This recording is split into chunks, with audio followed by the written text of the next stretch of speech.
갈 때 뭘 들고 가야 되지? 그냥 가도 되나? 고민하시는 분들께 말씀드릴게요. 안녕하세요. 아르르 테니스 아갱입니다. 오늘은 테린이 분들이 레슨을 받기 전에 알고 가시면 좋은 점들을 모아봤습니다. 제가 요가, 필라테스, 헬스 등 운동 레슨을 조금 받아본 편인데요. 각각 운동마다 시스템이 다르듯이 테니스도 고유의 시스템이 있다고 생각이 들었어요. 제가 생각하기에 레슨을 받기 전에 알고 가면 좋을 만한 것들을 공유해보겠습니다. 첫 번째는 레슨 시간입니다. 제가 받았던 다른 운동들의 레슨 시간은 50분이었습니다. 그런데 테니스는 기본 20분에서 30분 정도더라고요. 물론 20분에서 30분 정도 공을 치면 금세 숨이 차고 땀이 나기는 했지만 빠르게 실력을 향상시키기에는 20-30분 레슨은 조금 짧다고 느껴졌어요. 심지어 레슨이 끝나기 3분 전부터는 공을 주어야 되기 때문에 실질적인 레슨 시간은 조금 짧아질 수밖에 없었습니다. 그렇기 때문에 저는 주 2회 수업을 수강하거나 2회 수업을 연달아 붙여서 40분 수업을 들었어요. 2회 수업을 연달아 들으면 공을 한 번만 주어도 되기 때문에 시간이 절약되는 느낌이었어요. 하지만 이게 가능한 레슨장이 있고 불가능한 레슨장이 있는데 한번 파악을 해보시고 이런 방법을 사용하는 것도 좋을 것 같습니다. 물론 테니스 실력을 빠르게 늘리고 싶으시다면 레슨뿐만 아니라 개인 운동도 철저히 해야 한다는 점.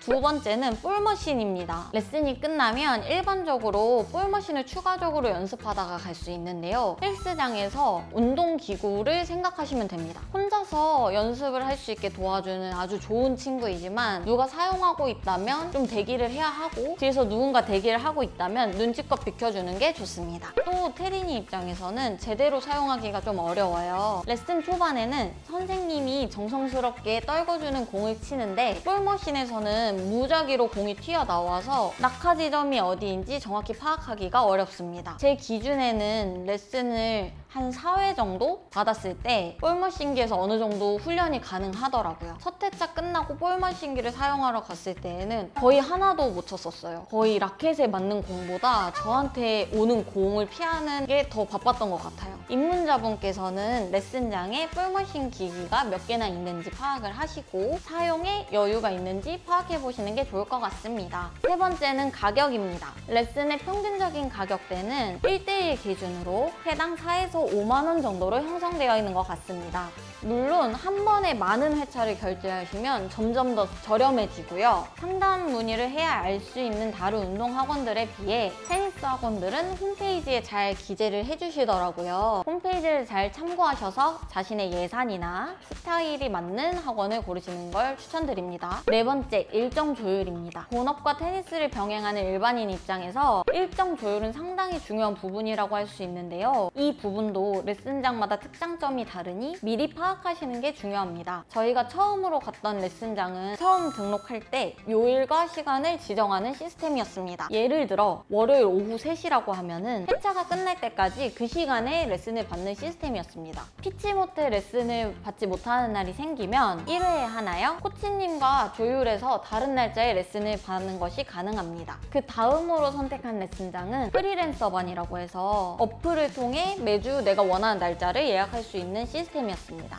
이렇게 어플을 보면 20분 단위로 예약이 가능하고 원한다면 두 레슨을 붙여서 예약하는 것도 가능합니다. 개인적으로 일정 조율하기에는 이 시스템이 가장 편했던 것 같아요. 하지만 사람이 많은 퇴근 시간, 그러니까 오후 6시 이후나 주말에는 아예 예약이 불가능합니다. 출퇴근 시간이 일반적으로 정해져 있는 회사원들은 사실상 이용이 불가능한 시스템이라고 할 수 있습니다. 저와 같이 프리랜서 활동을 하시는 분들께 가장 강추드리는 시스템입니다. 취소는 24시간 전에 페널티 없이 가능하며 24시간이 지나면 불가능합니다. 다섯 번째는 코치님 선택. 저는 부득이하게 코치님이 여러 번 바뀌었는데요. 학원 사정으로 인해서 변경되는 경우도 있었습니다. 그래서 코치님마다 스타일이 엄청 다르구나 하는 걸 느낄 수 있었어요. 우선 저는 랠리 위주의 레슨 방식이 잘 안 맞는 것 같았습니다. 물론 공을 주고받는 건 재밌었지만 억지로 공을 넘기려고만 하니까 자세가 자꾸 무너지는 기분이었어요. 코치님 입장에선 아마 레슨 수강생이 재미를 느끼고 공과 친해지게 해주려는 의도셨던 것 같아요. 이런 코칭 스타일을 좋아하시는 분들도 많을 거라고 생각합니다. 제가 가장 좋았던 코칭 스타일은 어떻게든 해결 방법을 찾아주는 스타일이었어요. 레슨을 받다 보면 똑같은 실수를 반복하는 경우가 많았는데 그냥 무조건 나이스만 외치시거나 운동신경이 없는 것 같다며 선을 긋는 분들도 계셨습니다. 하지만 어떤 코치님은 지금 이게 문제인 것 같으니 개선해보자며 계속 해결 방법을 제시해 주셨습니다. 물론 한 번에 고쳐지지는 않았지만 저를 포기하지 않고 문제점을 해결해 주시려고 하는 모습이 정말 감동이었고 마침내 문제를 해결할 수 있었어요. 여러분께서도 이렇게 좋은 코치님 만나 뵙길 바랍니다. 무엇보다 코치님이 자주 바뀌는 거는 좋지 않은 것 같습니다.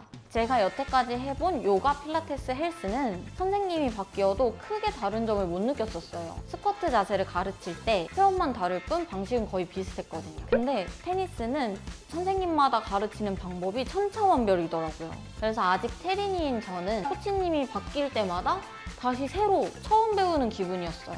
테린이 분들은 웬만큼 코치님과 스타일이 잘 맞는다면 그 코치님과 꾸준히 가시는 걸 추천드려요. 마지막으로 준비물 간단하게 알려드리겠습니다. 학원 갈 때 뭘 들고 가야 되지? 그냥 가도 되나? 고민하시는 분들께 말씀드릴게요. 학원에는 하우스 라켓도 있고 공도 있기 때문에 테니스화랑 개인 물병 정도만 준비해 가셔도 됩니다. 테니스화가 따로 없으신 분들은 깔끔한 러닝화도 당장은 괜찮은 것 같아요.